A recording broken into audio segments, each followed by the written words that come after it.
Alléluia. Alléluia, alléluia, alléluia. Inclinons nos têtes dans la prière, s'il vous plaît. Papa, merci. Nous voulons recevoir ta parole. L'homme ne vit pas du pain, mais vit de toute parole qui sort de ta bouche. Amen. Nous voulons recevoir cette parole aujourd'hui, Seigneur. Ouvre notre cœur pour la recevoir. Ouvre nos cœurs pour que l'entendement soit ouvert. Ouvre nos cœurs pour que l'intelligence soit ouverte. Ouvre nos cœurs pour recevoir cette parole, Père. Qu'elle soit une parole révélée. Qu'elle nous façonne, qu'elle nous transforme. Qu'elle nous change, cette parole, Père. Parce que l'homme ne vit pas du pain. Mais l'homme vit de toute parole qui sort de ta bouche, Adonai. Nous te remercions pour cela. Nous te disons un grand merci. Au nom de Jésus-Christ. Amen. Est-ce qu'on peut acclamer le Seigneur? Allez vous asseoir les chants. Que le Seigneur vous bénisse. Amen. Je voulais enseigner aujourd'hui après une veillée. Amen. Il est important qu'après que nous sortions une nuit entière dans la prière, que nous puissions nous asseoir dans la parole. Amen. Et je vais parler d'un thème important. Et je veux vraiment que vous preniez vos carnets, vous preniez de quoi noter et que vous rappeliez de ce message. Amen. Que ce message, que vous le reméditiez, vous le réécoutiez. Je ferai de tout mon mieux pour que, en une heure du temps, que je présente l'introduction de ce message, parce qu'on ne peut pas l'aborder en un seul jour. Amen. Mais au moins, que chaque aspect du message, par la suite, soit développé. Je parle aujourd'hui des principes bibliques pour vivre dans la prospérité financière. Des principes bibliques pour vivre dans la prospérité financière. Je veux qu'on ouvre la parole de Dieu dans le livre de Daniel, chapitre 6.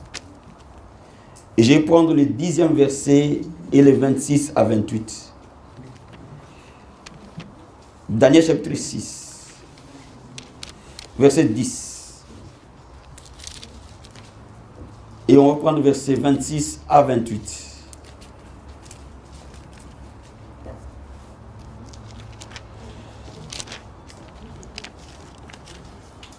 Lèvons-nous tous ensemble, bien-aimés. Daniel chapitre 6.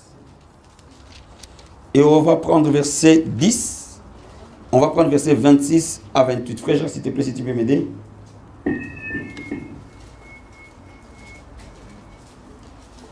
Nous lisons la parole de Dieu.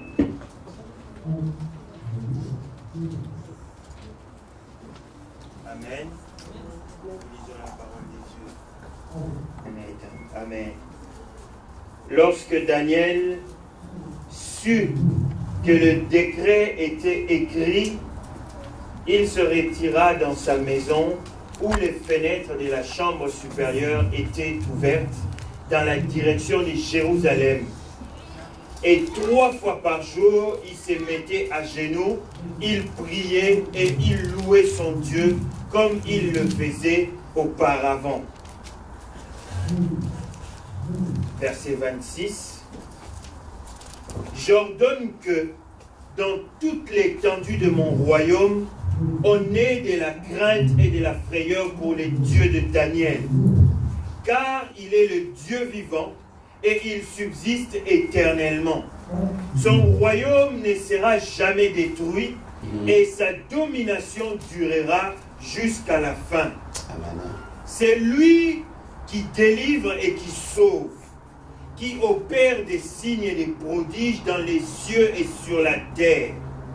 C'est lui qui a délivré Daniel de la puissance des lions. Daniel prospéra sous les règnes de Darius et sous les règnes de Cyrus, les Perses. Amen. La partie qui m'intéresse, Daniel prospéra sous les règnes de Darius et de Cyrus. Amen. Daniel prospéra. Regardons Malachie chapitre 3, verset 18. Malachie 3, verset 18.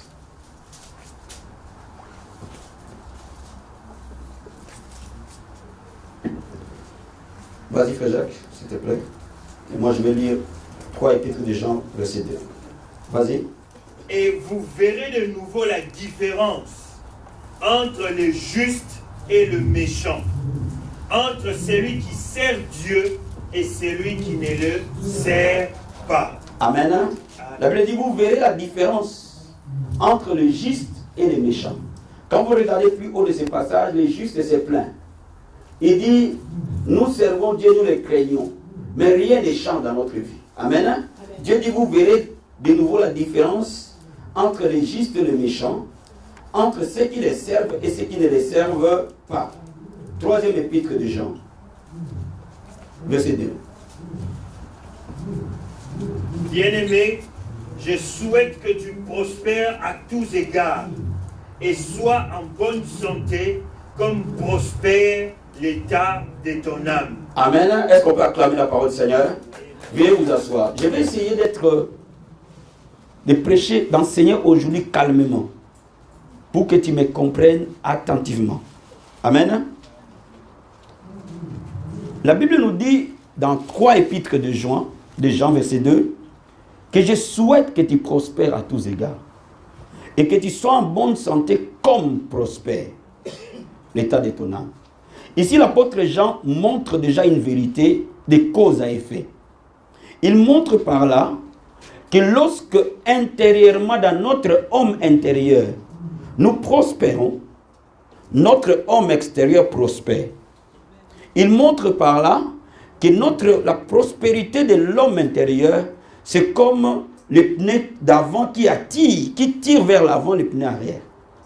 Cela veut dire quoi? Cela veut dire que Dieu a établi des principes qui sont dans sa parole pour couvrir chaque domaine de notre vie.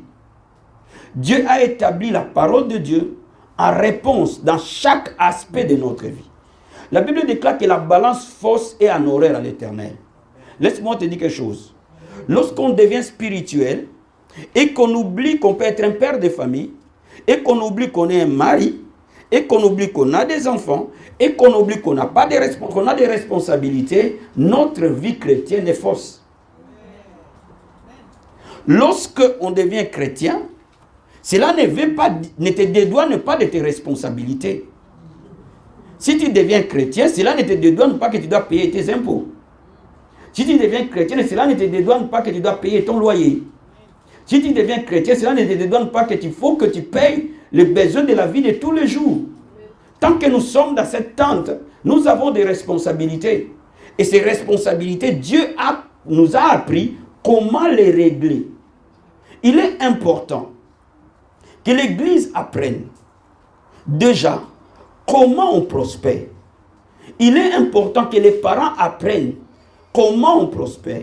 Vous savez, l'école va t'apprendre à travailler pour quelqu'un qui prospère.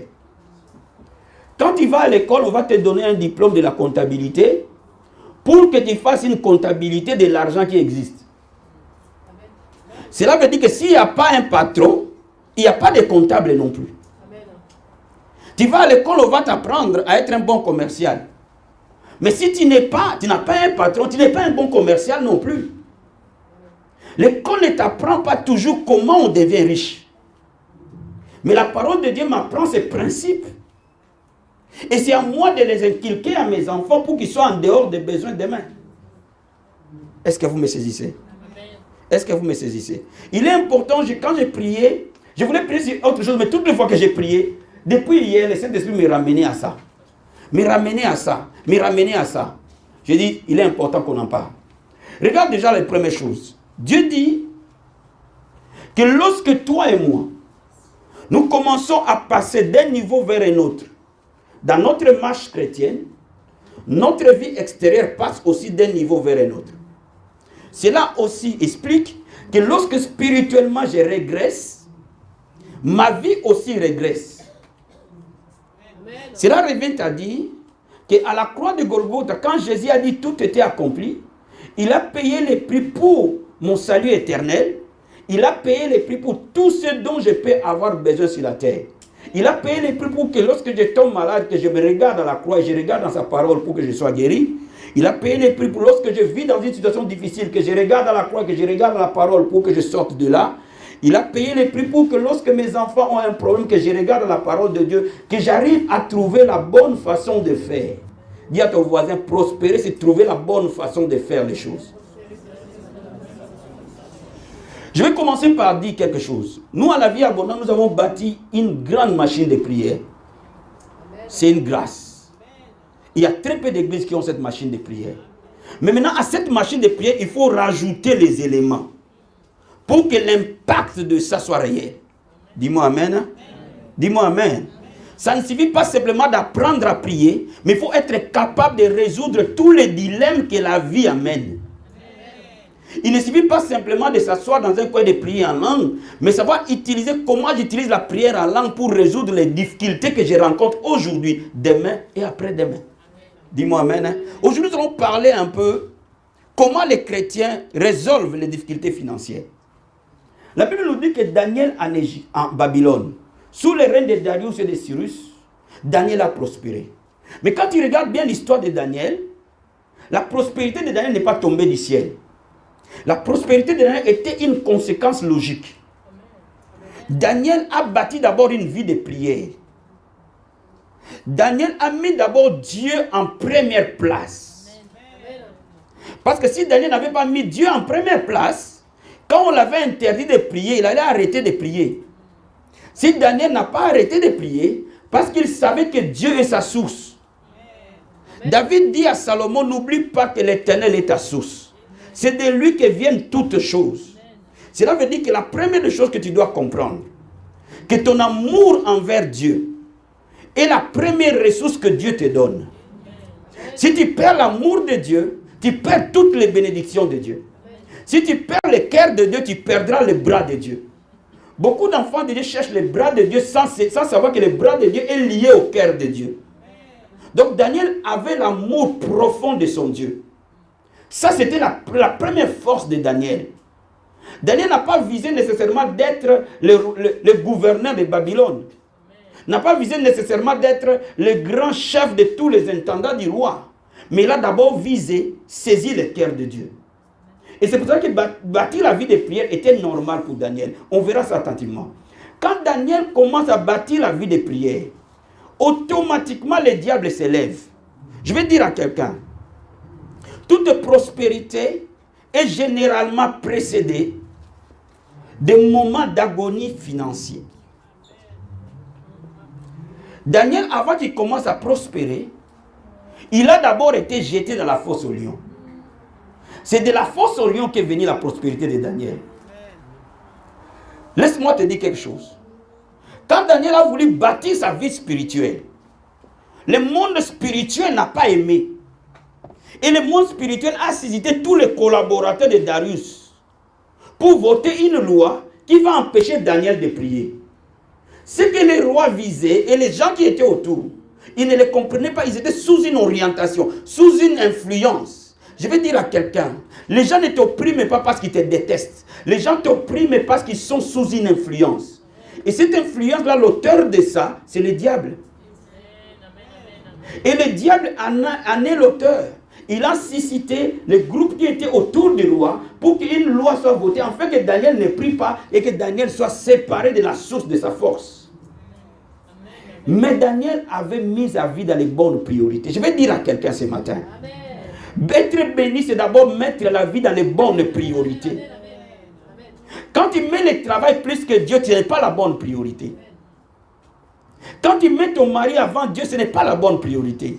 Quand tu mets tes enfants avant Dieu, ce n'est pas la bonne priorité. Tout ce qui prend la place de Dieu devient idole. Dis-moi amen. Hein? Et Daniel a mis Dieu dans sa place de gloire. Ainsi, quand l'adversité est arrivée, Dieu a délivré Daniel. Mais quand Dieu a délivré Daniel, le roi a élevé Daniel. Cela veut dire quoi? Il y a toujours un côté où tu sentiras l'oppression pour que tu rentres dans la gloire. Je vais dire à quelqu'un ce matin, quand le diable attaque tes finances, sache-le, il est temps pour toi pour que tu prospères. Quand le diable commence à opprimer tes finances, il n'est plus loin pour ton élévation. Et quand le diable a opprimé Daniel dans la fosse au lion, Dieu a délivré Daniel et la Bible dit Daniel a prospéré. Cela revient à dire quoi? Cela revient à dire La première étape consistera à mettre Dieu dans la bonne priorité. La Bible dit, cherchez premièrement le royaume de Dieu et sa justice. Le reste des choses viendra par-dessus. Cela revient à dire quoi? Entre d'aller à une fête et aller à l'église, mon choix est clair. Donne-moi amen. Donne-moi amen. Bien, mais beaucoup d'enfants de Dieu prient. Mais beaucoup d'enfants de Dieu ne s'imaginent pas que nos actes nous suivent. Je peux passer mon temps à prier, mais lorsqu'une opportunité arrive, entre d'aller voir mes copains et aller intercéder, je préfère aller voir mes copains que de prier. J'ai annulé les prières que j'ai faites. Parce que ma vie n'est plus dans la bonne priorité. Et Daniel a respecté la priorité. Pour que la priorité soit respectée, la première étape, l'homme doit avoir le renouvellement de l'intelligence. Donne-moi amen. Hein? Tu vas commencer à prospérer quand ton intelligence sera renouvelée. L'apôtre Paul dit dans Romains, soyez renouvelés. Je vais qu'on lise ça. Romains chapitre 12. Verset 2.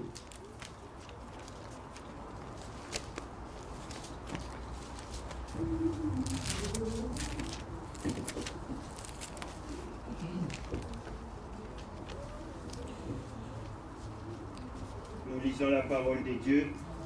Prends verset 1 et 2, s'il te plaît. Je vous exhorte donc, frères, par les compassions de Dieu, à offrir vos corps comme un sacrifice vivant, saint, agréable à Dieu, ce qui sera de votre part un culte raisonnable. Ne vous conformez pas au siècle présent, mais soyez transformés par le renouvellement de l'intelligence, afin que vous discerniez quelle est la volonté de Dieu, ce qui est bon, agréable et parfait. Amen. La Bible dit de présenter à Dieu nos corps comme un sacrifice vivant agréable. Cela revient à dire quoi? Plus tu vas devenir l'homme selon le cœur de Dieu, plus Dieu va te bénir. Plus ta vie deviendra un culte agréable, plus la bénédiction de Dieu se posera sur toi. Et c'est pour ça que l'apôtre Paul dit, présentez d'abord à Dieu nos corps comme un sacrifice. Quand on parle du corps, on parle de notre vie. Lorsque notre vie devient agréable à Dieu, le bras de Dieu sur nous. Ça, c'est la première des choses. Mais pour que ma vie devienne un culte, je dois changer mon intelligence. L'homme ne peut pas entrer dans le royaume de Dieu s'il ne change pas sa façon de penser. Laisse-moi te dire, le monde a une façon de penser, le royaume a une autre façon de penser. Aujourd'hui, nous allons parler de la pensée du royaume, à contrario aux pensées du monde. L'homme a une façon de voir les priorités. Le royaume a une autre façon de voir les priorités. Et lorsque je commence à laisser la façon du monde pour accéder à la façon de la parole de Dieu, à ce moment-là, que ma vie commence à pivoter. Dis-moi amen. Hein? Dis-moi amen. Hein? Donc si tu ne changes pas ta façon de penser, tes prières peuvent être bloquées. Si tu ne changes pas la bonne priorité des choses, tu peux beaucoup prier et dire, mais Seigneur, je prie, je ne vois pas de changement. Laisse-moi te dire, à tes prières, il faut que tu changes le style de vie. Dis à ton voisin, ton style de vie doit changer dès aujourd'hui. Si tu veux prospérer, ton style de vie doit changer. Si tu veux que ta vie change, le style de vie doit nécessairement changer. Il y a des choses que tu dois abandonner aujourd'hui pour prendre autre chose. Je vais être clair et précis. Il y a des choses aujourd'hui que nous devons abandonner pour accepter de prendre autre chose. C'est ça le renouvellement de l'intelligence. Si ton intelligence n'est pas renouvelée, tu vas vivre pendant 10 ans les mêmes habitudes. Je vais dire à quelqu'un ce matin, ce que tu vis aujourd'hui, c'est le résultat de tes pensées il y a 10 ans, les résultats de tes actes il y a 10 ans, les résultats de tes paroles il y a 10 ans. Mais de la même manière, ce que tu peux vivre demain, tu peux le changer aujourd'hui en changeant ta façon de penser, ta façon de parler et ta façon d'agir. Ce que l'homme aura récolté, c'est ce qu'il a semé au fait. Quand il sème des choses négatives, tu ne peux pas récolter des choses positives. Donc lorsque tu veux changer ta vie, lorsque tu veux entrer dans une autre phase de gloire, il faut que les habitudes d'hier soient abandonnées. Je vais donner un exemple. Généralement, on peut ne pas voir qu'il y a un lien entre la pauvreté et la colère. On peut ne pas voir qu'il y a un lien entre la pauvreté et les murmures. On peut penser que j'ai pris, mais je pense qu'à l'église, je peux critiquer mon frère, même s'il n'a pas entendu. Je peux critiquer mon pasteur, même s'il n'est pas au courant. Mais laisse-moi te dire, on va le voir plus bas. Toutes ces mauvaises manières bloquent notre prospérité. Si je vais sortir de ma vie, il y a des choses nécessairement, il faut que je change. Je vais vous expliquer ça attentivement.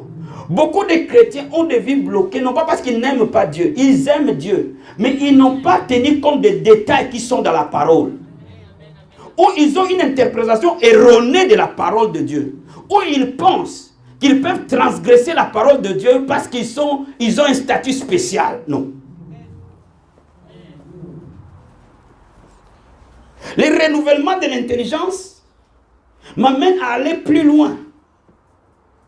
Parce que quand on parle de la prospérité, beaucoup de gens pensent simplement à la dîme, aux offrandes. Non.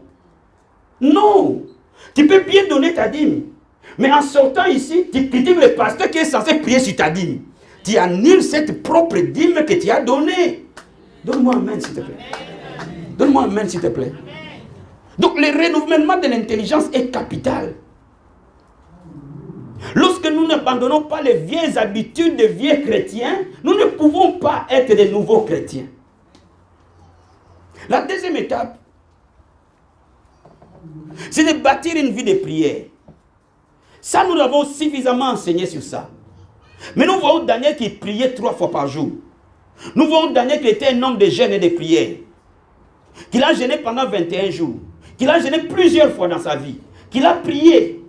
Et la vie de Daniel n'était rien d'autre que le résultat de sa vie de prière. Dis-moi amen. Dis-moi amen. Donc la première chose, je change ma façon de penser. Et je vais aller plus loin dans la façon de penser parce que je vais revenir sur ça. La deuxième des choses, j'ai bâti ma vie de prière, individuellement et collectivement. Il y a bien aimé, il y a un lien entre le temps que tu passes à l'église et ta vie. Il y a un lien entre le temps que tu passes à écouter la parole, à lire la parole de Dieu et ta vie. Il y a un lien entre le temps que tu passes à prier, à gêner et ta vie. Mais il n'y a pas que ça. Je vais aller plus loin. Je veux qu'on parle un peu du troisième clé. Le mystère qui est derrière les offrandes. Je vais t'expliquer un peu quelque chose de très important aujourd'hui. Amen. Hein? Regardez un peu Exode chapitre 25. Exode 25.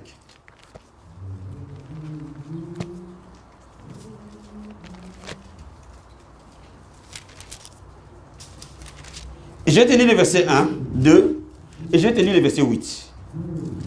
Je lis la parole du Seigneur.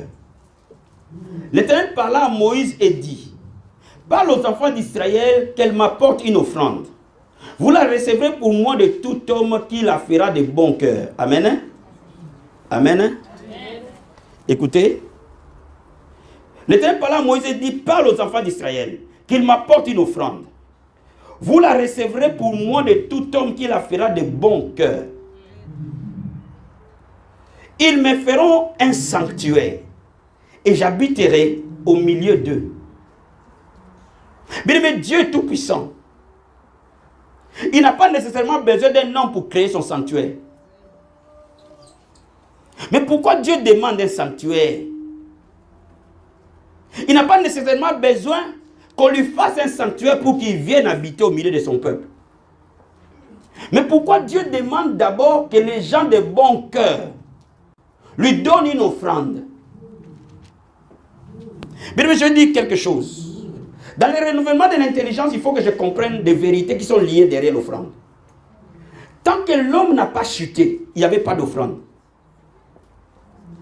Avant la chute d'Adam et Ève, quand vous lisez la Bible, il n'y avait pas d'offrande.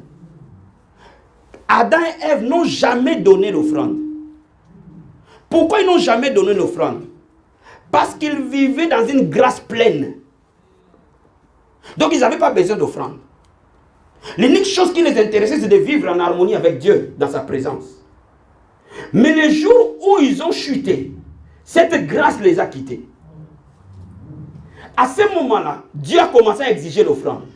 Mais la première personne qui a donné l'offrande, ce n'est ni Adam ni Ève, c'est Dieu lui-même. La Bible dit en Genèse qu'il a tué un animal, il a fait verser le sang, il a pris la peau de cet animal, il a couvert la nudité d'Adam et Ève. Cela veut dire que cet animal-là que Dieu a tué, c'était une offrande pour couvrir les péchés de ces deux personnes.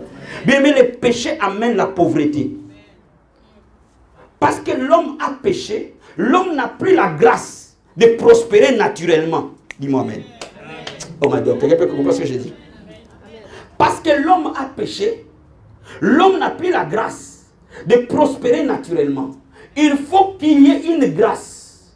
Et l'offrande n'est rien d'autre qu'un sacrifice que l'homme apporte à une divinité pour obtenir miséricorde et grâce. Donc Dieu dit, pour que je vous accorde ma grâce, il me faut une offrande. Écoute-moi bien. L'offrande n'est pas ce que nous donnons quand on donne. On va se lever pour donner les offrandes. Ce n'est pas ça. L'offrande est plus que ça. Regarde quand Caïn et Abel, ils sont là. Ils sont la descendance du péché. Pour que Dieu agrée un d'eux, ou les agrée, il faut qu'ils amènent une offrande. Bien aimé, tu ne peux pas mettre au monde un enfant que Dieu l'agrée. La Bible dit, je suis né dans les péchés et ma mère m'a conçu dans l'iniquité. Cela veut dire que tout ce qui sort de l'homme est souillé à la base, que tu le veuilles ou pas. Donc laisse-moi te dire, quand tu mets un enfant au monde, il est programmé à la pauvreté qu'à la prospérité. Pourquoi? Parce que l'homme est naturellement pécheur. Et vous regardez que tout au long de la Bible, Dieu exige à l'homme l'offrande pour qu'il accède à la grâce. Laisse-moi te dire, j'étais en train de méditer hier. Les Philistins combattent contre Israël. Et ils tuent les enfants d'Israël et ils ramènent dans leur pays l'arche de l'Alliance. L'arche s'en va chez les Philistins. Mais parce que l'arche est chez les Philistins, la malédiction tombe chez les Philistins. Ils commencent à être frappés par l'hémorroïde. Les divinités des Philistins disent retournez l'arche aux enfants d'Israël. Mais ne les retournez pas main vide. Apportez une offrande pour que le mal soit ôté au milieu de nous.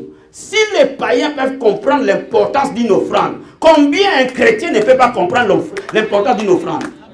Oh, donne-moi amen. Hein. Donne-moi amen, s'il te plaît. Bien, mais je vais dire à quelqu'un ce matin, là où la prière peut échouer, l'offrande peut amener une grâce. Parce que l'offrande, elle est conçue pour apporter la grâce. Vous savez, la personne qui a donné la plus grande offrande, ce n'est pas Salomon.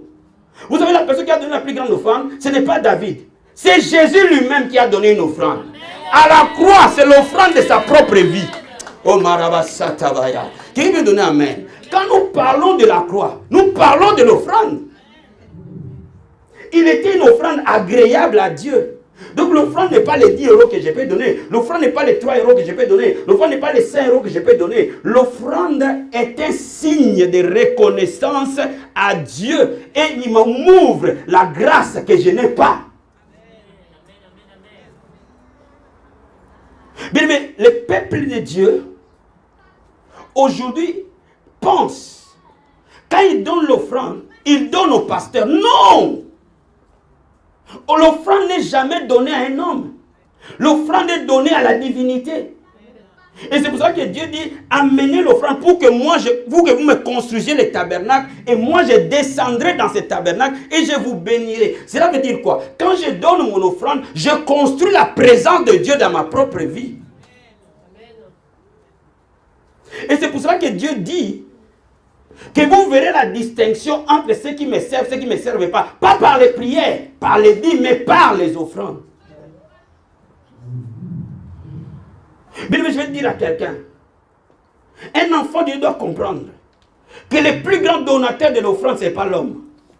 Le plus grand donateur de l'offrande, c'est Dieu lui-même. Au jardin d'Éden, il a donné son offrande lui-même. À la croix, il a donné la plus grande offrande. Alors tout le reste, nous pouvons respecter l'offrande, frère.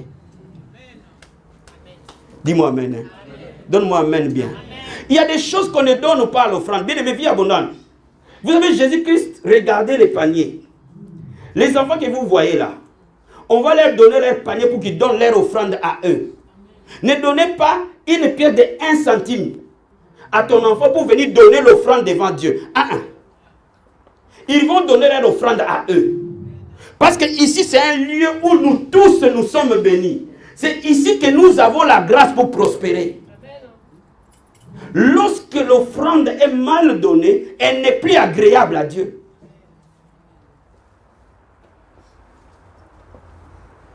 Hier, on m'a montré une pièce de 1 franc français. Dans les paniers d'offrande, j'étais sidéré. J'ai dit, hein?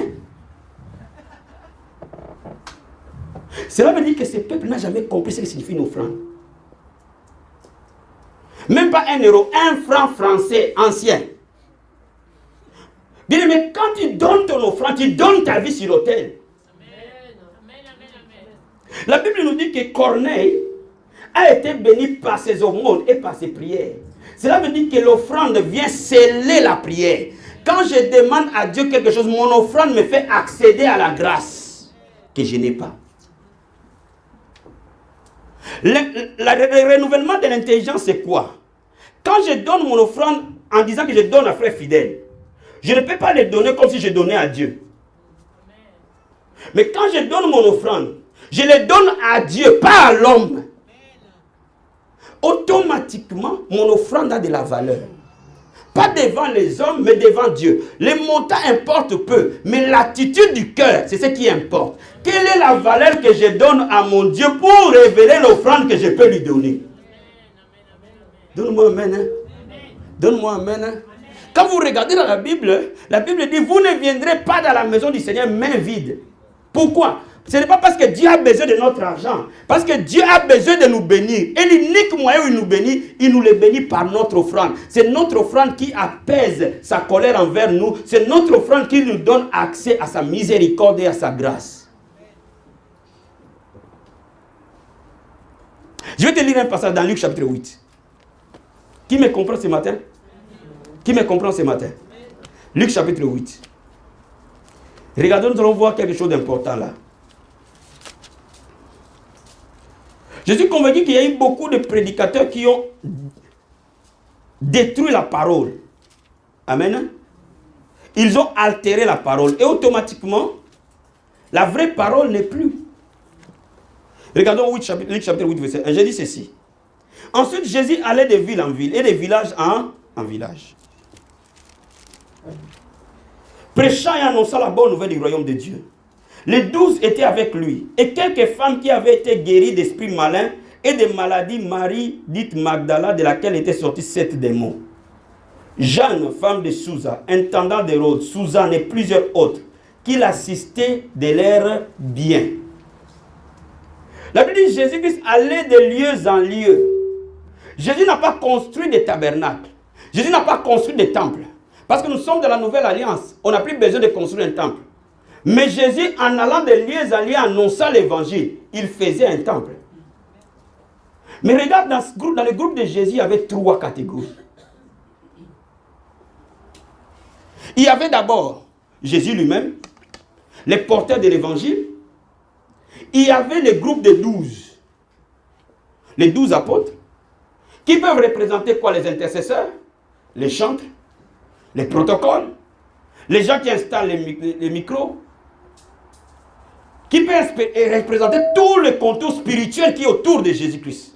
Mais il y avait un 3e groupe. Ces femmes-là, qui étaient des partenaires de son ministère. Ce n'étaient pas des hommes de prière. Mais ce groupe-là accompagnait Jésus partout. La question que je me pose, qu'est-ce que ces gens-là faisaient dans le ministère de Jésus qui est un homme spirituel? Quelqu'un me comprend ce matin? Écoute-moi, laisse-moi te donner la révélation. Laisse-moi te donner la révélation. Aucun des groupes de 12 a été en face de la croix quand Jésus mourait, sauf Jean. Mais ces femmes-là étaient là. Aucun des groupes de 12 n'a vu Jésus ressuscité. Mais ces femmes-là étaient là. Donc, bien aimé, laisse-moi te dire quelque chose. Ces femmes étaient aussi importantes que les apôtres devant Jésus-Christ. S'il a permis à ces femmes-là d'être là, à sa mort et à sa résurrection, il les considérait. Laisse-moi te dire quelque chose. Frères et sœurs, hommes de Dieu, vous qui servez le Seigneur, ne négligez pas les gens qui vous donnent la dîme. Ne négligez pas les gens qui donnent les offrandes. Parce qu'ils sont un des piliers de l'évangile. L'évangile n'est pas bâti que par la prière. L'évangile est bâti par nos biens. Regardez, quand Israël devait sortir de l'Égypte, les toutes dernières négociations que Pharaon a avec Moïse, il dit, vous pouvez partir, mais laissez les brebis et le bœuf, partez. Moïse dit, nous, il a dit, prenez vos enfants, prenez votre Dieu, c'est tout ce que vous voulez, allez-y. Mais les brebis et les bœufs restent. Moïse a dit, non. Nous, nos enfants, nos bœufs et nos brebis, nous irons servir Dieu. Cela veut dire quoi? Cela veut dire, bien aimé, Dieu te donne une semence pour que tu saches quoi en faire. Donc Jésus-Christ considérait dans son ministère les trois piliers. Lui, l'annonceur de l'évangile, les hommes de prière qui l'entouraient, les hommes matériels qui l'entouraient. Donc cela revient à dire quoi? Écoute-moi. Quand tu me donnes ta dîme, ton offrande, c'est ma responsabilité pendant un mois de rappeler à Dieu ton nom. Oh, donne-moi amen. Hein? Donne-moi amen. Hein? Donne-moi amen. Frère, ne joue pas avec l'offrande. Il y a des gens qui, leur vie sèche. Ils passent leur temps à prier, à gêner. Mais ils ne savent pas les dessous des offrandes. La Bible dit, quand tu amèneras ton offrande à Deutéronome chapitre 26, tu parleras sur ton offrande et tu les donneras au sacrificateur, au souverain sacrificateur qui a reçu l'onction. Pas n'importe quel sacrificateur, mais celui qui a l'onction supérieure. Et il prendra l'offrande, il les mettra sur l'autel, le lieu du sacerdoce. Il parlera sur ton offrande. Cela revient à dire quoi? Cela revient à dire que Dieu a prévu un moyen pour que toi tu sortes de la pauvreté. Dis à ton voisin, l'offrande est mon secret de ma destinée. La Bible dit, mettez-moi de la sorte à l'épreuve. Vous verrez si je n'ouvre pas pour vous les écluses des cieux. Si je ne répands pas pour vous la bénédiction et l'abondance. Oh, la Bible dit, c'est la bénédiction de l'Éternel qui enrichit. Cela revient à dire quoi? Cela veut dire que lorsque j'ai bâti ma vie de prière, il faut que je sois fidèle dans mes offrandes. Quand on n'est pas fidèle dans les dîmes et dans les offrandes, on aura toujours des vies qui se bloquent, qui se débloquent, qui se bloquent, qui se débloquent, qui se bloquent, qui se débloquent, continuellement. J'ai un travail, je le perds. Pourquoi je ne sais pas? J'ai un autre travail, je le perds. Pourquoi je ne sais pas? Je prie, je gêne, je dis ouvre une porte du travail. Mais laisse-moi te dire, la prière ouvre la porte. Mais l'offrande garde la porte ouverte. Quelqu'un peut me donner amen? Quelqu'un peut me donner amen? Dieu dit à Moïse, quand il y aura un sacrificateur, il donnera une offrande spécifique pour l'onction. Je vais enseigner ces choses aux gens de l'école du ministère. Mais lorsqu'il y aura un sacrificateur destiné à succéder à Aaron, lui donnera une autre offrande que les autres. Parce que sur lui, il y aura une succession de l'onction. Pour qu'il se connecte à cette onction, il faut une offrande. Pourquoi une offrande? Est-ce que Dieu a besoin de son offrande pour donner l'onction? Si, parce que Dieu a besoin de te communiquer une grâce.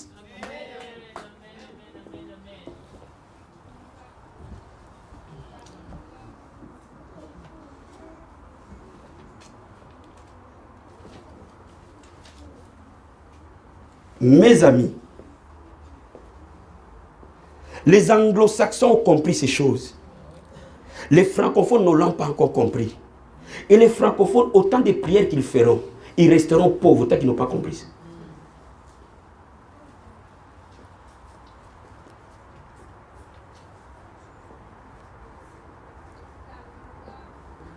La parole de Dieu nous libère. Quand je me lève dans la prière, je dois comprendre une chose. Que la prière me permet d'accéder à certains paliers spirituels. Mais il y a des choses que la prière ne peut pas faire tant que la grâce n'est pas là. Et cette grâce, je peux la voir par mon offrande, je donne naissance à un enfant. Bien aimé, cet enfant-là doit avoir une destinée. Qu'est-ce que j'ai fait pour cet enfant? J'ai servi cet enfant par une offrande. Laisse-moi te dire, quand le tabernacle était consacré, le jour où il devait consacrer le tabernacle, Dieu dit à Moïse, tu prendras l'offrande sur toute personne en Israël du même niveau. Ils doivent se racheter. Ils doivent donner l'offrande pour racheter. Cela veut dire quoi? Cela veut dire que même pour qu'ils aient accès au ministère du tabernacle, ils devaient apporter l'offrande. On étudiera l'offrande calmement par la suite. Donc laisse-moi te dire, bien-aimé, une offrande est la clé de notre destinée. Mais donner de la bonne manière. Quand on donne l'offrande, tu peux m'aimer, hein? Et je sais que vous m'aimez. Mais il y a une très grande différence. Quand vous donnez à l'apôtre, parce que vous m'aimez, et quand vous donnez à Dieu, c'est très différent. Amen. Quand vous me donnez parce que vous m'aimez, vous m'avez donné. Quelqu'un qui est touché par mon message me donne une offrande, on ne le met même pas dans les paniers, je dis donnez-moi mon offrande, je le mets dans ma poche. Ça c'est pour moi. Ça n'a rien à voir quand quelqu'un donne l'offrande au panier. C'est l'autel. Maintenant, je vais aller plus loin pour te révéler quelque chose. Quand vous regardez dans la Bible, ouvrons 2 Chroniques chapitre 20. Ne te démarre pas trop pour ce message. Relisons 2 Chroniques chapitre 20, verset 20. Ouvrons un peu la Bible. Amen. Amen. Nous lisons la parole de Dieu. Le lendemain, ils se mirent en marche de grand matin dans le désert de Tekoa. À leur départ, Josaphat se présenta et dit, écoutez-moi, Juda et habitants de Jérusalem, confiez-vous en l'Éternel votre Dieu et vous serez affermis. Confiez-vous en ses prophètes et vous réussirez. Lis-moi la toute dernière partie s'il te plaît. Confiez-vous à... Confiez-vous en l'Éternel votre Dieu et vous serez affermis. Amen. Confiez-vous en ses prophètes et vous réussirez. Amen. Retenez bien cette phrase. Regardons encore Genèse. Chapitre 27. Je veux que tu m'écoutes bien pendant que je suis en train de te parler tout à l'heure. 27, verset 27 à 30. Non, 27 à 29. Et puis tu vas prendre 34 et puis jusqu'à bas. Chapitre 27. Verset 27 à 29. Et puis tu prends verset 34 jusqu'en bas. Vas-y. Jacob s'approcha et le baisa. Amen. Isaac sentit l'odeur de ses vêtements. Puis il le bénit et dit, voici l'odeur de mon fils, et comme l'odeur d'un champ que l'Éternel a béni. Amen. Que Dieu te donne de la rosée du ciel et de la graisse de la terre, du blé et du vin en abondance. Amen. Que des peuples te soient soumis. Amen. Et que les nations se prosternent devant toi. Sois les maîtres de tes frères. Amen. Et que les fils de ta mère se prosternent devant toi. Amen. Maudit soit quiconque te maudira. Et béni soit quiconque te bénira. Va maintenant au verset 34 s'il te plaît. Écoutez bien ce que je vais vous dire tout à l'heure. On y va? Lorsqu'Ésaü entendit les paroles de son père, il poussa de forts cris. Plein d'amertume, et il dit à son père, bénis-moi aussi mon père. Isaac dit, ton frère est venu avec ruse et il a enlevé ta bénédiction. Amen. Ésaü dit, est-ce parce qu'on l'a appelé du nom de Jacob qu'il m'a supplanté 2 fois? Il a enlevé mon droit d'aînesse et voici maintenant qu'il vient d'enlever ma bénédiction. Et il dit, n'as-tu point réservé des bénédictions pour moi?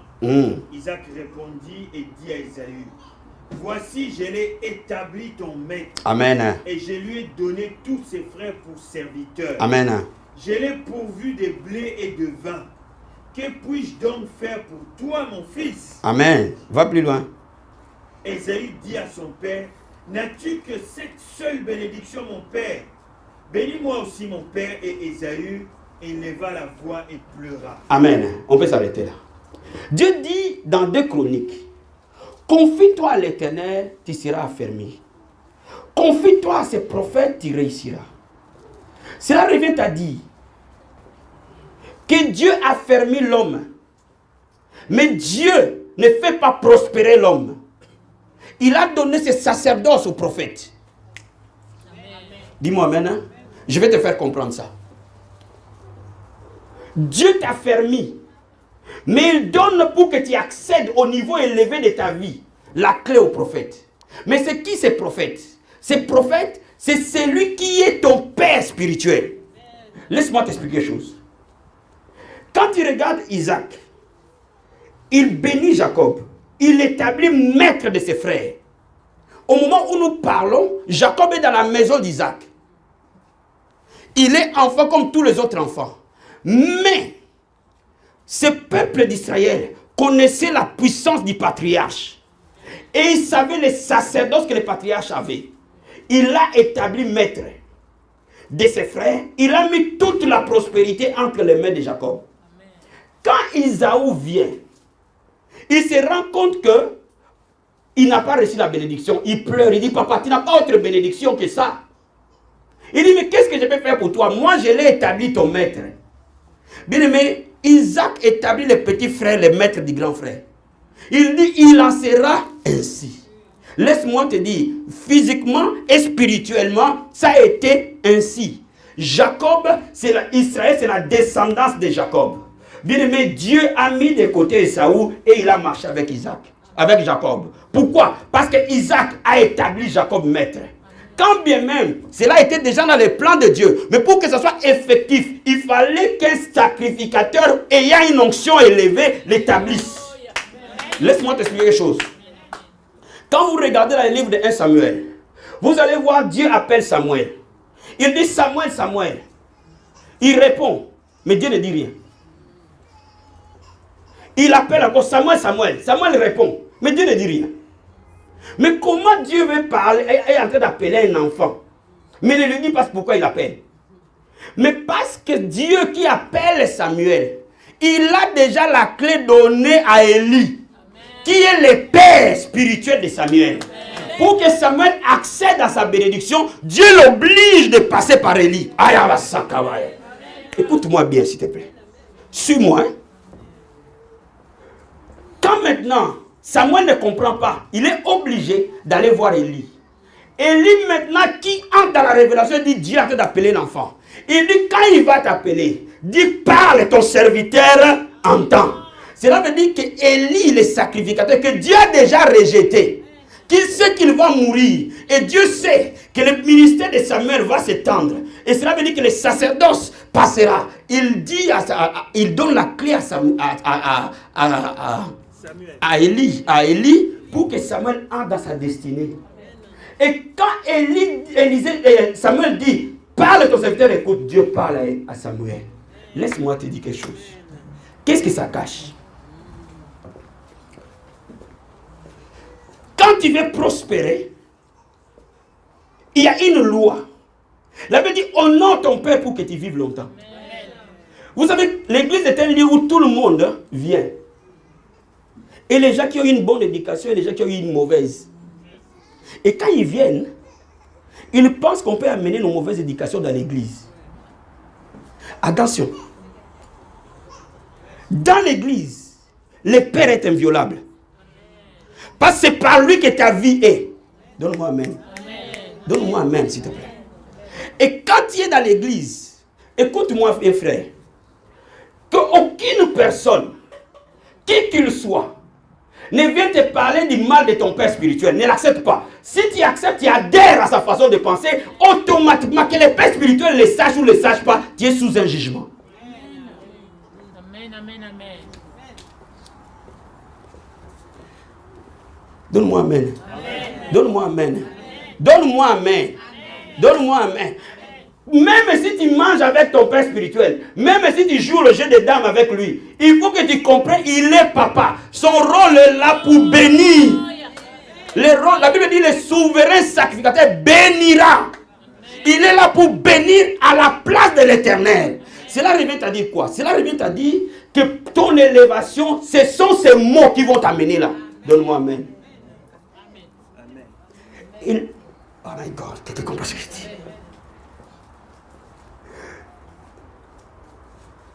Beaucoup d'églises francophones vivent dans la pauvreté parce qu'ils pensent que l'homme de Dieu, on peut les traiter comme toute autre personne.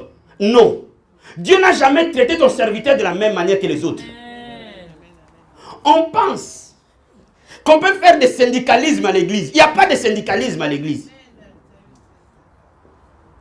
On peut faire des contestataires à l'église. À l'église, il n'y a pas de contestataires. Il n'y a que la loi de père en fils. C'est tout. Donne-moi amen, s'il te plaît. Donne-moi amen. Donne-moi amen. Tu sais, si le diable veut te tuer, vous savez ce qu'il va faire? Il va te mettre en conflit avec ton père spirituel. Il va te tuer spirituellement. Il va ruiner toute ta vie.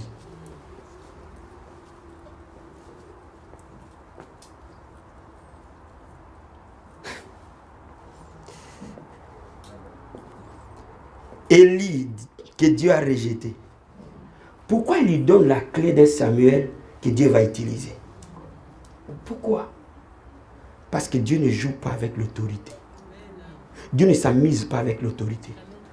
Dieu connaît la notion de l'autorité. Et je veux que vous inculquiez vos enfants la notion de l'autorité. Il n'y a jamais de progrès sans une notion établie de l'autorité.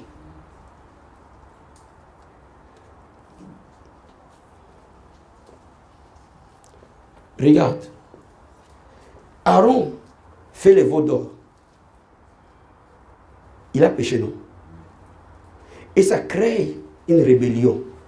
Les Abiram et les autres s'élèvent. Il dit non, il n'est pas un sacrificateur. La contestation commence. Qu'est-ce que Dieu dit? Il dit, prenez tout ce monde, chacun emporte sa verge, vous me l'amenez dans la tente d'assignation. Dieu veut arrêter la contestation. Bien, mais vous devez comprendre la paternité spirituelle. Dieu ne veut pas que les Abiram s'opposent à Aaron. Quand bien même Aaron a chuté. Donne-moi amen. Il dit, allez dans la tente d'assignation, amenez-moi vos verges. Je vous dirai qui est le sacrificateur. Ils amènent leurs verges. Dieu fait fleurir la verge d'Aaron qui a chuté. Il a dit, maintenant la contestation s'arrête. J'ai choisi Aaron. Dis-moi amen. Laisse-moi t'expliquer quelque chose. Beaucoup d'enfants de Dieu vivent dans des tourments spirituels à cause de ça. Ton père spirituel est inviolable. Il n'est pas ton ami. La Bible dit, il le verra comme saint. Il n'est pas ton ami, s'il te plaît. Ne t'amuse pas là-dedans. N'ose pas critiquer ton père spirituel avec ta femme et vous agenouillez. Quand il vient le dimanche, pourquoi je vous touche? Pourquoi je fais tout pour vous toucher? Même si je ne prie pas pour vous, je touche ma main sur votre front. Je vous mets un saut. Oh, bien-aimé, il faut comprendre les choses de l'esprit. Vous avez une identité. Dans le monde de l'esprit, il y a une identité, frère. Vous avez une identité. Vous pouvez avoir plusieurs maîtres, mais jamais vous aurez plusieurs pères. Oh, donne-moi amen. Donne-moi amen. Donne-moi amen. Donne-moi amen. J'ai dit aux gens, quand vous n'acceptez plus les pères, quittez. Quittez. Il y a quitte. Et quand moi je sais qu'un fils ne m'accepte plus, moi je le mets dehors. Il ne peut pas rester à mon entourage. Dans les choses spirituelles, on ne triche pas. Vous comprenez ce que je dis? Dans les choses de l'esprit, on ne triche pas. Dis-moi amen. Dis-moi amen. Dis-moi amen. Ma soeur, quelqu'un prend son téléphone pour t'appeler et parler du mal du pasteur. Dis-lui, je vais dire au pasteur ce que tu m'as dit. Sors des bobos, sors des problèmes.